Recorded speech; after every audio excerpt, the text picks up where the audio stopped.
El 17 de octubre de 2023, Neymar Jr. cayó al suelo en el Estadio Centenario de Montevideo y no volvió a levantarse solo. Lo sacaron en camilla, y con él, para muchos, se fue también su carrera. Lo que vino después fue un silencio de casi 3 años, sin partidos, sin goles, sin Neymar. ¿Cómo es posible que el mismo hombre que Arabia Saudita pagó 302 millones de euros por 7 partidos y un solo gol, el mismo que el mundo del fútbol había borrado de la conversación, esté hoy aquí, en este mundial? Esa es la pregunta, y la respuesta va mucho más allá de una recuperación física. Quédense porque lo que descubrirán al final de este vídeo explica por qué esta historia no tiene comparación en la historia del fútbol. Para entender la caída hay que entender desde dónde cayó. En el verano de 2017, Neymar Jr. se convirtió en el jugador más caro de la historia del fútbol. El Barcelona activó su cláusula de rescisión, 222 millones de euros. Una cifra que el mundo del fútbol nunca había visto. Paris Saint-Germain lo quería y estaba dispuesto a pagarlo. Y los primeros años en París justificaron cada euro. 173 partidos con el PSG, 118 goles, 77 asistencias. En 2020 llevó al club a su primera final de Champions League de la historia. Era imparable. Era el jugador que iba a ganar el Balón de Oro, a superar a Messi y Ronaldo, a ser el mejor del mundo. Pero aquí aparece el verdadero problema. El PSG nunca fue un proyecto deportivo, fue un proyecto político, y Neymar lo entendió demasiado tarde. 3 años después de su llegada, el PSG fichó a Messi, y un año más tarde, a Mbappé con un contrato de 300 millones.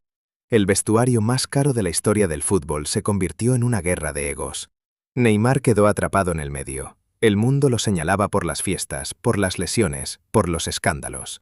Pero cuando quedó claro que el PSG apostaba por Mbappé como único líder, Neymar era el problema a resolver, no el jugador a construir.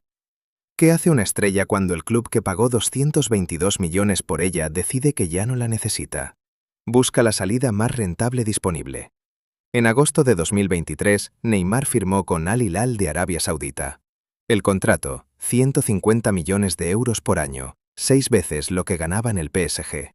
El fútbol saudita estaba comprando estrellas como si fueran cromos: Benzema, Kanté, Firmino. Y Neymar fue la apuesta más cara de todas. El mundo del fútbol se dividió. Unos dijeron que era su derecho, otros dijeron que era el fin. Que un jugador que cambia la Champions League por el desierto ya tomó su decisión, ya no compite, solo cobra. ¿Tenían razón? Jugó 7 partidos, marcó un solo gol. Y el 17 de octubre de 2023, jugando con Brasil en Uruguay, se fue al suelo. Lo que Arabia Saudita terminó pagando por ese experimento, 302 millones de euros en total, 43 millones por aparición, 705.000 euros por cada minuto que Neymar pisó un campo. El fracaso más caro de la historia del fútbol. Pero eso no es lo más impactante, lo más oscuro vino después. Ligamento cruzado anterior, menisco de ambas rodillas. Operación urgente en noviembre de 2023 en Belo Horizonte, con el médico de confianza de toda su carrera. 8 meses de recuperación, dijeron los especialistas. Los 8 meses se convirtieron en 12, y los 12 en 16. Mientras tanto el mundo seguía girando. Mbappé fichaba por el Real Madrid. Vinicius ganaba el Balón de Oro. La Copa América 2024 pasó sin él. Las eliminatorias sudamericanas para este mundial pasaron sin él. Neymar era una referencia del pasado, no del presente. Y entonces llegó la pregunta que nadie quería hacerse en voz alta, pero todos tenían en la cabeza. ¿Y si no vuelve nunca? Lo que Neymar hizo cuando todos pensaban eso es la parte que más adelante descubrirán. Porque fue la decisión más inesperada de su carrera. El fútbol tiene momentos que te ponen la piel de gallina. Este es uno de ellos. Suscríbanse para no perderse el siguiente. El 31 de enero de 2025, Neymar Jr. aterrizó en Brasil y firmó con el Santos. No con el Barcelona, no con ningún club de Champions League, con el Santos. El club donde empezó todo, cuando tenía 17 años. Un club que en ese momento competía en la segunda división del fútbol brasileño. El máximo goleador histórico de Brasil con 79 goles en 130 partidos. El jugador que costó 222 millones en su traspaso al PSG. Volviendo a la Serie B brasileña. Firmó solo por 5 meses, sin garantías, sin presión de títulos. Solo para recuperar el ritmo y el amor por el juego. Eso no es un retiro elegante. Eso es bajarse del pedestal y volver al principio cuando el orgullo normalmente no te deja. El 16 de junio de 2026, en plena fase de grupos del Mundial, Neymar publicó un vídeo junto a su pareja Bruna Biancardi y sus hijos. Camisetas blancas, ojos vendados, pintura. El color que salió fue rosa. Neymar va a ser padre por quinta vez. Una niña. En medio de un Mundial. Mientras se recuperaba de una lesión muscular que le impedía jugar. Mientras Brasil disputaba sus primeros partidos sin él. En ese momento dijo, voy a enloquecer. Y bromeó, a partir de ahora vamos a ser las Spice Girls. Un jugador que el mundo había dado por acabado, anunciando vida nueva, en medio del torneo más importante del planeta. Pero la historia no termina con el anuncio del bebé. Porque en los días previos al torneo, Neymar sufrió otra lesión muscular. Esta vez en la pantorrilla derecha. Brasil arrancó el Mundial sin él. Empate 1-1 ante Marruecos, victoria 3-0 sobre Haití. Neymar en el banquillo, viendo desde afuera, otra vez.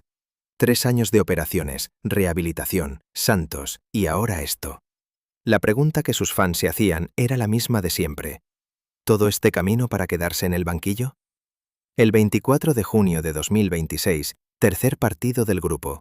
Brasil contra Escocia, en el Hard Rock Stadium de Miami. Brasil ya ganaba 3-0. Minuto 76. Dorival Jr. hizo el cambio. El número 10 de Brasil se levantó del banquillo. 1289 días. Eso es el tiempo exacto que Neymar estuvo sin jugar un partido de Copa del Mundo. Desde aquel tobillo en Qatar 2022 hasta ese minuto 76 en Miami. 3 años y medio de cirugías, fisioterapia, dudas, críticas y silencio. Cuando cruzó la línea y pisó el césped, la ovación del Hard Rock Stadium fue inmediata. No porque el partido estuviera en juego, no porque Brasil necesitara el gol, sino porque lo que ese estadio estaba presenciando era algo que mucha gente había dejado de creer posible. Participó en la circulación del balón, ejecutó algunos centros, mostró movilidad. 14 minutos, eso fue todo. Pero fueron los 14 minutos más esperados de este Mundial. Al pitido final, Neymar se quedó en el césped, y lloró. No caminó al vestuario de inmediato, se quedó ahí, en el campo, llorando. Después confesó, me fui al vestuario completamente solo y no pude contener las lágrimas. Al salir dijo apenas 2 cosas, muy nervioso, pero feliz.